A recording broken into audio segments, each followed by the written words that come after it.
जन्नत और जहन्नम बन चुकी है। हर पासे बम ब्लास्ट हो रहे ने, ना कोई मस्जिद महफूज है ना कोई इमाम बारगाह।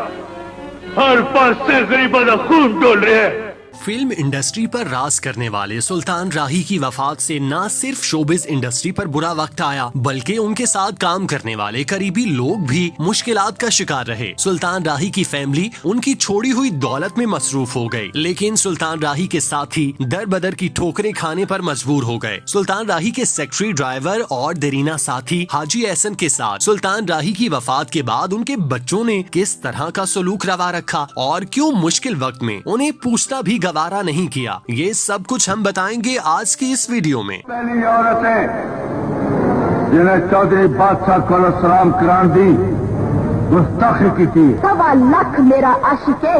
अति अख नल देखा दे तेरा 1.25 लाख आशिक मार दिया। हाजी एहसन इस वक्त लाहौर में अपने बच्चों के साथ मौजूद हैं। सुल्तान राही की वफात के बाद हाजी एहसन को माली मुश्किलात से दो चार होना पड़ा। तहम एक तवील तगोदो के बाद हाजी एहसन अपने बच्चों को कारोबार करवाने में कामयाब हो गए, जिसकी वजह से उनके माली हालात बेहतर हो गए और अब उन्हें पैसों के एतबार से किसी किस्म की परेशानी का सामना नहीं है। हाजी एहसन ने अपने बेटों को कारोबार शुरू करवा कर दिया है। इसके अलावा वो खुद भी कारोबार से मुंसलिक हैं। उन्होंने टोका लगाया हुआ है जहाँ पर चारा काटा जाता है। वो सुबह सवेरे अपने टोके पर जाते हैं और वहाँ से 10-12 बजे वापस आते हैं, फिर दूसरे मामलात देखते हैं। फिल्म इंडस्ट्री में काम ना होने की वजह से वो स्टूडियोज का रुख नहीं करते। अलबत्ता डायरेक्टर्स, प्रोड्यूसर्स और सीनियर फनकारों के साथ उनके अच्छे ताल्लुकात हैं। वो उनके साथ उठते बैठते दिखाई देते हैं। फिल्म इंडस्ट्री में किसी भी किस्म की तकरीबात में हाजी एहसन की शिरकत लाजमी होती है। इसके अलावा वो दोस्तों और रिश्तेदारों की खुशी और गमी में भरपूर तरीके से शिरकत करते हैं। सुल्तान राही की वफात के बाद हाजी एहसन ने उन्हें जिंदा रखा हुआ है। उन्होंने अपनी जिंदगी के 40 साल उनके साथ गुजारे, लिहाजा वो सुल्तान राही के बारे में सबसे ज्यादा जानने वाले लोगों में से एक हैं। यही वजह है कि सुल्तान राही के हवाले से बात करने के लिए उनसे राब्ता किया जाता है। वो अपने इंटरव्यूज में सुल्तान राही के हवाले से वो बातें सामने लाते हैं जो गैर मामूली नौइयत की हामिल होती हैं। हाजी एहसन सुल्तान राही के चलते फिरते इंसाइक्लोपीडिया हैं। उनसे किसी भी बारे में बात करें तो वो पूरी कहानी खोल कर रख देते हैं। हाजी एहसन के साथ सुल्तान राही का सलूक भाइयों से बढ़कर रहा, जिसका एतराफ हाजी एहसन अपनी गुफ्तगू में वाज़े अंदाज से करते हैं। लेकिन सुल्तान राही की वफात के बाद उनके बच्चों ने हाजी एहसन के साथ वो ताउन नहीं किया जिसके वो हकदार थे। हालांकि वो अच्छे से जानते थे कि हाजी एहसन का सुल्तान राही के साथ बहुत ही ज्यादा वक्त गुजरा। दोनों ने फिल्मों में काम किया। इसके अलावा जाती जिंदगी में भी उनका खूब अमल दखल रहा। सुल्तान राही के बच्चे हाजी एहसन के सामने बड़े हुए। वो भले ही रिश्ते के एतबार से सुल्तान राही के सगे भाई नहीं थे, मगर उनके साथ मोहब्बत खूनी रिश्ते से भी बढ़कर करते थे और उनके तमाम तर मामलात की निगरानी खुद करते थे, जिसकी वजह से सुल्तान राही भी उन्हें अपने दिल के करीब रखते थे, जो बिलाशुबा उस वक्त लोगों को चुभती थी, क्योंकि सुल्तान राही इंडस्ट्री के सुल्तान थे। हर कोई उनकी मकबूलियत की छांव तले बसेरा करने का ख्वाहिशमंद था। लेकिन उस वक्त हाजी एहसन साए की तरह उनके साथ साथ रहते थे। वो एक मुखलिस साथी और हमदर्द दोस्त की तरह उनकी जाती और फनी जिंदगी के हवाले से उन्हें गाइड किया करते थे।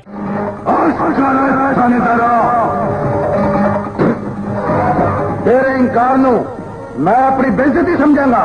मुझ लोग को तक नहीं कर लगा, थानेदार नहीं लगा, रिश्तेदार लगे। 25 साल कबल जब सुल्तान राही गुजरांवाला के करीब नामालूम अफराद की गोलियों का निशाना बने तो उस वक्त उनके साथ हाजी एहसन थे, जो उनकी गाड़ी चला रहे थे। वो दोनों इस्लामाबाद से वापस लाहौर आ रहे थे कि गुजरांवाला के करीब गाड़ी का टायर पंचर हो गया, जिस पर हाजी एहसन गाड़ी का टायर तब्दील करने लगे और सुल्तान राही गाड़ी से बाहर निकल कर खड़े हो गए। इस दौरान डाकुओं ने सुल्तान राही की गाड़ी में मौजूद रकम लूटने की कोशिश की तो उन्होंने मुजाहमत शुरू कर दी, जिस पर डाकुओं ने घबरा कर फायर कर दिया। फायर की आवाज सुनकर जैसे ही हाजी एहसन मुड़े तो उन्होंने सुल्तान राही को सड़क पर खून से लथपथ पाया। वो फौरी करीबी पेट्रोल पंप पहुंचे और मदद लेकर सुल्तान राही को करीबी अस्पताल पहुंचाया। तहम कुदरत ने अपना फैसला सुनाया और सुल्तान राही अदम की जानिब कूच कर गए। सुल्तान राही की वफात पर पूरे पाकिस्तान में हंगामा मच गया। फिल्म इंडस्ट्री में सोग की फजा कायम हो गई। उस मौके पर हुकूमत प्रेशर में आ गई, जिस पर पुलिस को सुल्तान राही के कातिल जल्द अज जल्द गिरफ्तार करने का हुक्म मिला। पुलिस ने दिन दिन रात एक करके तफ्तीश शुरू कर दी और हर पहलू से तहकीकात की। पुलिस ने सुल्तान राही के कत्ल के इल्जाम में सबसे पहले उनके साथी हाजी एहसन को शामिल तफ्तीश किया, क्योंकि वो अकेले उनके साथ मौजूद थे और वकुआ भी उनकी मौजूदगी में हुआ था। हाजी एहसन का सुल्तान राही के साथ जो ताल्लुक था उसकी पूरी इंडस्ट्री गवाह थी, लेकिन पुलिस ने अपने ज़ाब्ते पूरे करने के लिए उन्हें तफ्तीश में शामिल किया। इस मौके पर सुल्तान राही के बेटे ने उन्हें कुछ वक्त के लिए सपोर्ट किया और उनके साथ तफ्तीश में साथ जाते रहे, लेकिन फिर एक वक्त ऐसा आया कि उन्होंने भी हाथ खींच लिए और हाजी एहसन को मुश्किल तरीन वक्त में अकेला छोड़ दिया। पुलिस के पास सुल्तान राही के कत्ल की वाहिद कड़ी और गवाह हाजी एहसन थे, लिहाजा वो हर बात पर उन्हें थाने बुला लेते थे और उनके साथ घंटों तफ्तीश किया करते थे, जिसकी वजह से उन्हें ज़हनी कोफ्त का सामना रहता था। लेकिन इस सूरत हाल में ना ही इंडस्ट्री से कोई उनके साथ खड़ा हुआ, ना ही सुल्तान राही की फैमिली में से किसी ने उनके लिए सदाए हक बुलंद की। सुल्तान राही के कत्ल की तहकीकात जितने साल चली उतने साल हाजी एहसन मुश्किलात से दो चार रहे। थाने के चक्कर लगाने की वजह से न सिर्फ उनकी जिस्मानी बल्कि ज़हनी हालत भी मुतासिर हो गई थी। वो हर बार सुल्तान राही के साथ अपने ताल्लुक और खुलूस की वजाहतें पेश करते, लेकिन पुलिस उनके मामलात समझने की बजाय उनमें से कोई न कोई ऐसा पहलू निकालने की ताक में रहते जिससे वो सुल्तान राही के कातिलों तक पहुंच सके। 2 दिहाइयां गुजर जाने के बावजूद आज तक सुल्तान राही के कातिल कानून की गिरफ्त से आजाद हैं। चूँकि पुलिस की जानिब से इस मामले पर मजीद तफ्तीश आगे नहीं बढ़ाई गई, लिहाजा हाजी एहसन की भी जान बख्शी हो गई, जिस पर उन्होंने अल्लाह का शुक्र अदा किया कि अब उन्हें पुलिस की जानिब से तफ्तीश के नाम पर मजीद अजियत और हजीमत का सामना नहीं करना पड़ेगा। हाजी एहसन सुल्तान राही के दोस्त और भाई होने के साथ साथ उनके अकीदतमंद भी थे। वो हर साल सुल्तान राही की बरसी का एहतमाम अपने पैसों से करते हैं, जिसमें वो फिल्म इंडस्ट्री और दीगर शोबों से ताल्लुक रखने वाले लोगों को बुलाते हैं। इस मौके पर कुरान खानी होती है और सुल्तान राही के लिए दुआए मगफिरत की जाती है। ये सिलसिला हाजी एहसन ने कई सालों से शुरू किया है और ये तसलसल के साथ जारी है। हाजी एहसन ने सुल्तान राही के साथ वफा का नाकाबिल यकीन मुजाहिरा किया। इसकी लाज सुल्तान राही के बच्चों ने नहीं रखी। उन्होंने हाजी एहसन को मुश्किल हालात में तन्हा छोड़ा, लेकिन वो फिर भी साबित कदम रहे। उन्होंने पुलिस के साथ भरपूर तरीके से ताउन किया, उनकी तल्ख बातें सुनी, लेकिन जुबान पर कभी हुरूफे शिकवा नहीं आने दिया। वो अब भी सुल्तान राही के बच्चों के लिए कामयाबी और खुशियों की दुआ करते हैं, जो बिलाशुबा उनकी आला ज़र्फी की निशानी है। सुल्तान राही और हाजी एहसन का आपस में ताल्लुक इंतहाई गहरा था। दोनों की दोस्ती फिल्म के सेट पर हुई। हाजी एहसन भी गुजरांवाला से अदाकार बनने लाहौर आए थे और उन्हें सुल्तान राही के साथ काम करने का मौका मिलता था। उन्होंने कई फिल्मों में काम किया, लेकिन जब हाजी एहसन फिल्मों में बतौर अदाकार अपनी पहचान न बना सके तो सुल्तान राही ने उनका हाथ थाम लिया और उनके साथ रहने लगे। वो उन्हें अपने भाई की तरह अजीज थे। कुछ लोग कहते थे कि हाजी एहसन सुल्तान राही के ड्राइवर और सेक्रेटरी हैं, लेकिन हकीकत में दोनों एक दूसरे के भाई थे। हाजी एहसन के दिल में सुल्तान राही के लिए जो मकाम था वो नाकाबिले बयान है। फिल्म इंडस्ट्री में इस तरह के ताल्लुक बहुत ही कम देखने को मिलते हैं।